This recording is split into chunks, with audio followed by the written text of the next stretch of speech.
बालिका उच्च माध्यमिक आदर्श विद्या मंदिर आदर्श नगर मालपुरा की ऑनलाइन कक्षाओं में आप सभी का हार्दिक स्वागत अभिनंदन। प्यारे विद्यार्थियों, आज हम पढ़ने जा रहे हैं कक्षा 12 की राजनीतिक विज्ञान की तीसरी इकाई है धर्म, रिलीजन। और आज शुरू कर रहे हैं धर्म और धर्मनिरपेक्षता, रिलीजन और सेकुलरिज्म। क्योंकि इंडिया जो है सेकुलरिज्म कंट्रीज है, धर्मनिरपेक्ष है, यहाँ सभी धर्मों की मान्यताएं हैं, सभी धर्मों का भाव है। तो देखिएगा कि क्या होता है धर्मनिरपेक्षता। भारतीय परिप्रेक्ष्य में धर्मनिरपेक्षता का अर्थ है पाश्चात्य धर्मनिरपेक्षता से सर्वथा भिन्न है। भारत में बहुत से धर्म हैं, बहुधर्मों का देश है भारत। यहाँ मुस्लिम धर्म भी है, पारसी भी है, ईसाई भी है, जैन भी है, हिंदू भी है। तो अलग अलग धर्म हैं और जिसमें अनेक धर्म और मतों के अनुयायी निवास करते हैं। धर्मनिरपेक्षता का अर्थ है किसी भी धर्म के मानने वाले के साथ कोई भेदभाव न हो, सभी धर्मों को समान दृष्टि से देखा जाए। और भारत में धर्मनिरपेक्षता जो है उसे संवैधानिक दर्जा प्राप्त है। यह सर्वत्र स्वीकार्य है कि भारतीय संस्कृति की मौलिक अस्मिता है, क्योंकि भारत में अनेक मत व मतांतर पाए जाते हैं। भारत में ईश्वर को मानने वाले भी हैं और ईश्वर की सत्ता को नकारने वाले भी।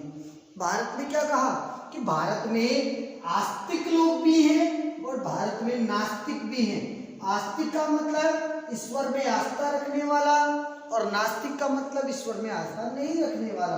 तो क्या है कि भारत में ईश्वर को मानने वाले भी हैं और ईश्वर की सत्ता को नकारने वाले भी। धार्मिक सहिष्णुता इस देश की मिट्टी में है, इस देश की मिट्टी में इसकी नैतिकता का भाव मिलता है। आगे आता है कि धर्म और नैतिकता, रिलीजन एंड मोरालिटी। धर्म का मूल लक्ष्य मानव मात्र की सेवा करना है, कि मनुष्य की सेवा करना ही धर्म है। सत्य में तो यही है कि वही मनुष्य है जो मनुष्य के लिए मरे, जो आप ही चले तो निरा पशु समान है। तो धर्म का मूल लक्ष्य, महत्वपूर्ण लक्ष्य है मानव मात्र की सेवा करना। धर्म अच्छे आचरण, करुणा, शील और अहिंसा पर बल देता है। बात करें तो सभी धर्मों में यही सिद्धांत है। सर्वधर्म सद्भाव जो है वो धर्म सिखाता है और धर्म बुराइयों से दूर रहने व भलाई व सदाचार के मार्ग पर चलने की शिक्षा देता है। धर्म का मूल स्वरूप आध्यात्मिक आडंबर रहित है और धर्म का काम भलाई करना है, उसकी स्तुति करना है।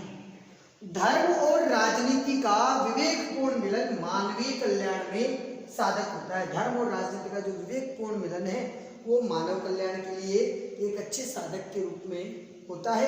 भारतीय विचारधारा के कई विद्वान पाश्चात्य शब्द रिलीजन को धर्म के पर्यायवाची शब्द के रूप में स्वीकारने से थोड़ा डरते हैं या हिचकिचाते हैं, क्योंकि पाश्चात्य शब्द रिलीजन और धर्म दोनों में थोड़ी सी असमानताएं हैं।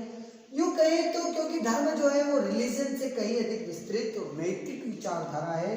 धर्म में न केवल नैतिकता है अपितु नैतिक दायित्व के भौतिक गुण, जो हमारे कर्तव्य हैं, जो हमारी मोरालिटी है, जो हमारे जो चरित्र है, उन चरित्रों के अच्छे गुणों का भाव जो है वो नैतिक दायित्वों के द्वारा भौतिक गुण, प्रकृति और मानव के संबंधों, मनुष्य व जानवरों के व्यवहार को भी अंतर्निहित माना गया है।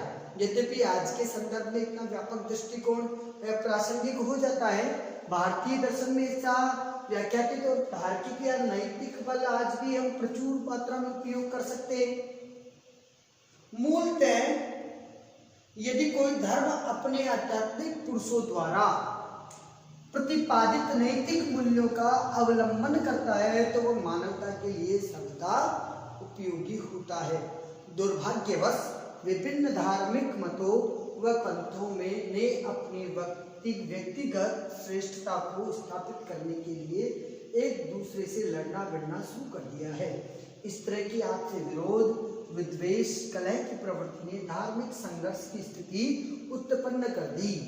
सभी धर्मों के सामान्य विश्वास और मूल्य एक जैसे होने के बावजूद वे अभी तक एक धरातल पाने को तैयार नहीं है। सबके वैल्यूज अलग हैं, सबके आदर्श अलग हैं, फिर भी वो जो धर्म है वो आपसी विद्वेष और कलह की प्रवृत्ति के कारण धार्मिक संघर्ष को स्थान देते हैं। आगे बात करें कि विभिन्न धर्मों के ज्ञान व मूल्यों का परस्पर आदान प्रदान विज्ञान से भी कहीं अधिक उपयोगी हो सकता है। एक वैज्ञानिक सत्य तब अधिक सुदृढ़ हो जाता है जब वह अन्य देशों में हुए शोधों को प्रमाणित करता है। जिस प्रकार विज्ञान के क्षेत्र में कुछ भी विदेशी नहीं होता, जैसे मान लीजिए कि मैंने गुरुत्वाकर्षण का, जैसे न्यूटन ने गुरुत्वाकर्षण का नियम दिया, तो वो गुरुत्वाकर्षण का नियम केवल विदेश के लिए नहीं है, वो सबके लिए है। तो जैसे विज्ञान के क्षेत्र में कुछ विदेशी नहीं होता, उसी प्रकार धर्म के क्षेत्र में भी कोई सांप्रदायिकता नहीं होनी चाहिए। निसंदेह विश्व में कई ऐसे समाज सुधारक हुए हैं जिन्होंने सभी धर्मों के व्यवहारिक संश्लेषण के प्रयत्न किए। यदि सभी धर्मों के सामान्य तत्वों के समानांतर अनुभवों को एक कोष के रूप में संग्रहित किया जाता है तो धर्म की स्थिति व प्रतिष्ठा विज्ञान व लोकतंत्र के समतुल्य हो सकती है।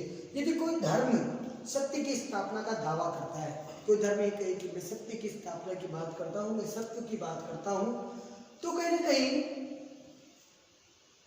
कहा जाता है तो धर्म की स्थिति और प्रतिष्ठा विज्ञान व लोकतंत्र के समतुल्य हो सकती है। यदि कोई धर्म सत्य की स्थापना की बात करता है, दावा करता है, तो उसकी सार्वभौमिक ग्राह्यता और प्रयोज्यता स्थापित करनी पड़ेगी। एक धर्म तभी उपयोगी होगा, एक धर्म तभी उपयोगी होगा, देखिए जो धर्म दूसरे के, एक धर्म तभी उपयोगी होगा या एक धर्म तभी उपयोगी होगा जब वह अन्य धर्म सादृश्य धर्म से एक रूपता स्थापित करता हो। जो धर्म दूसरे के धर्म की निंदा करता है, जो दूसरे के धर्म की भर्त्सना करता है, तिरस्कार करता है, वो उनके धार्मिक विश्वासों, प्रथाओं और रीति रिवाजों को घृणा की दृष्टि से देखता है, तो ऐसा धर्म कभी भी सत्यपरक सार्वभौमिक नहीं रहता। धार्मिक मान्यताओं और आस्थाओं का किसी प्रयोगशाला में परीक्षण संभव नहीं है। धार्मिक मान्यताएं जो है उसका या आस्था जो भी समाज की है, धर्म की आस्था है, उसका कोई आप प्रैक्टिकली प्रयोग नहीं कर सकते। विज्ञान में प्रैक्टिकली प्रयोग हो सकता है, लेकिन उसकी कोई प्रयोगशाला पर परीक्षण संभव नहीं है। वही धर्म श्रेष्ठ है जो नैतिकता के पैमाने पर खरे उतरते हैं और मानव मात्र के कल्याण के लिए प्रयासरत रहते हैं। अलग अलग देशों में मान्यताएं और आस्थाएं भिन्न भिन्न होती है, अलग अलग देशों की मान्यताएं अलग है, परंतु सत्य व नैतिकता को देश व काल की परिधि से नहीं बांटा जा सकता। नैतिक सत्य सभी धर्मों में प्रेम, करुणा, दया का संदेश देता है। सभी धर्मों के समान मूल्यों से ही विश्व में श्रेष्ठ राज्य की स्थापना संभव है और नैतिकता के नियमों का धारण करना ही धर्म का प्रतीक है। नैतिकता जो है, मॉरलिटी जो है, उसके नियमों का पालन करना यही धर्म का कारण है। अगला आता है धर्म और राजनीति। धर्म और राजनीति की बात करें तो रिलीजन और पॉलिटिक्स, दोनों का आपसी संबंध कैसा है, दोनों के आपसी संबंधों के विषय में हम अध्ययन करते हैं। प्राचीन समय में धर्म और राजनीति अथवा राजनीति और धर्म में अटूट संबंध रहा है, क्योंकि धर्म जो है, धर्म में राजनीति नहीं है, धर्म में पॉलिटिकल नहीं है। पॉलिटिकल देखिएगा, मेरे मानना है कि राजनीति का कोई धर्म नहीं है, नेता का कोई धर्म नहीं होता, राजनीति का कोई धर्म नहीं है, और धर्म की सब जगह राजनीति है।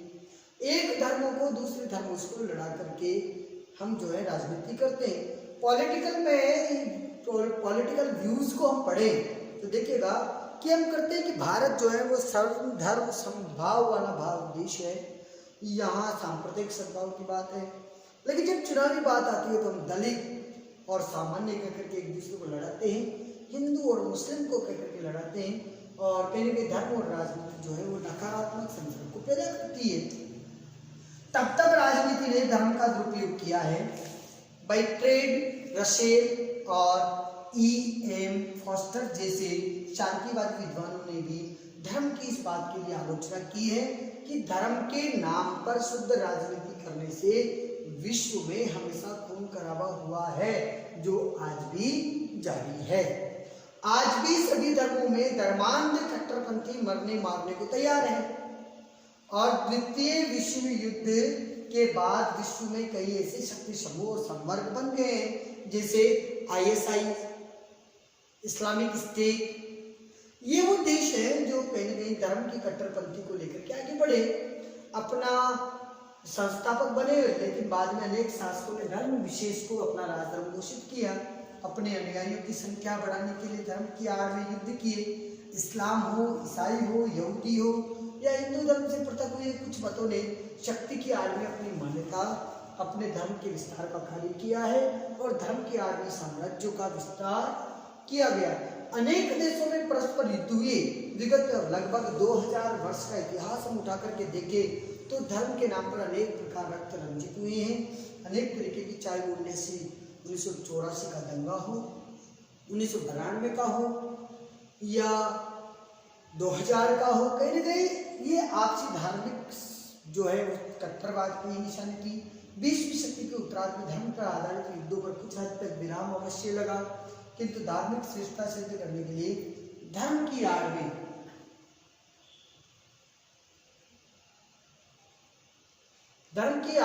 आतंकी गतिविधियों की बाढ़ आ गई और आतंकवादियों ने दूसरे धर्मानुयायियों को अकारण ही शिकार बनाना प्रारंभ कर दिया। भारत इसका सबसे बड़ा शिकार है।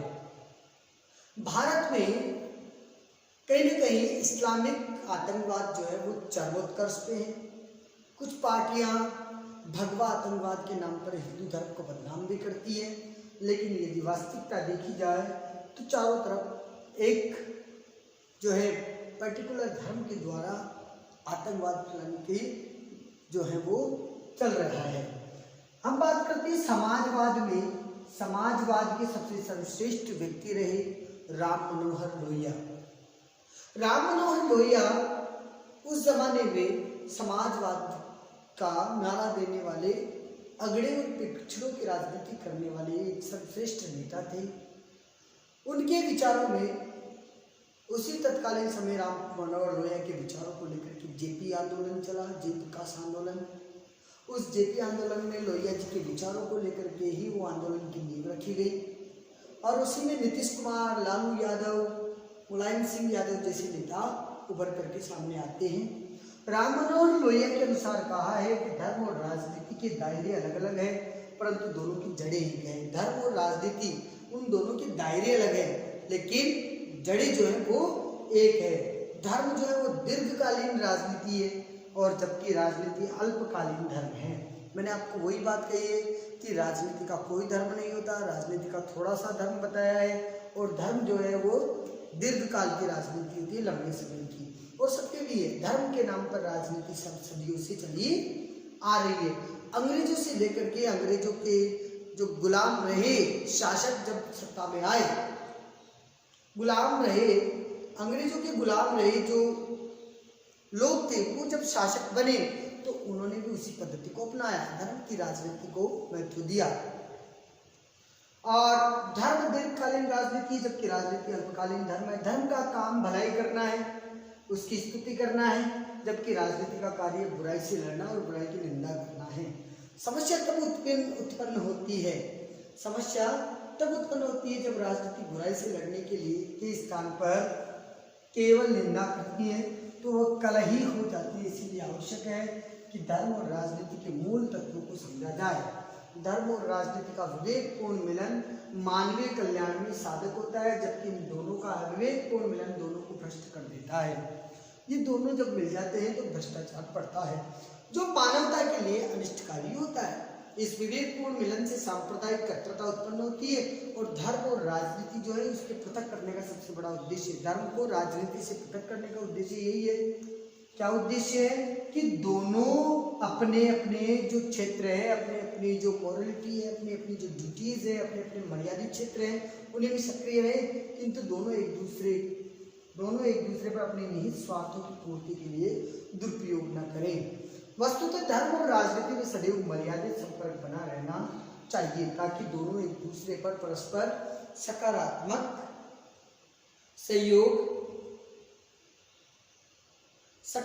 सहयोग बना सके, सहयोग कर सके। नीतिगत धर्म